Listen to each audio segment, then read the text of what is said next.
In today's tutorial, I'm going to show you how to create a hatch without boundary in AutoCAD Civil 3D.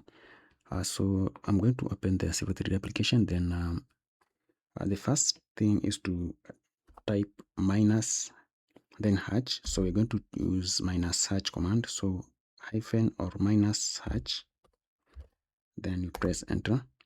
Then we are either going to choose draw or just type W, like so. Press enter.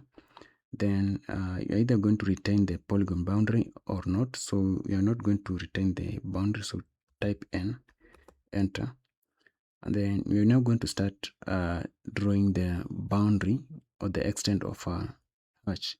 So let me activate the snapping tool here. So I'm going to use end and those ones.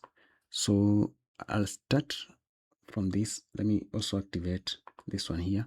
So I'll start from that particular point up to that, and then I'm going to type C to close, like so, and then press enter, and then press enter again. So you press enter twice. Now you have your hatch. So in order to edit your hatch, you can double click inside here, and then up above here you can select the pattern. So I'm going to select this one. Either go with cross, you can select any that suits your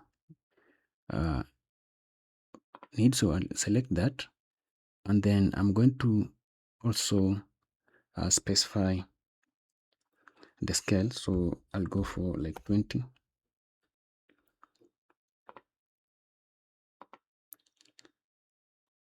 So let me try 100, like 200, and then I can also select color. So I'm going to select this color here, and then escape. So you can see we have a hatch here without a boundary. So that's the quickest method you can use to create a hatch without boundary. That's all for this tutorial, and see you in the next one.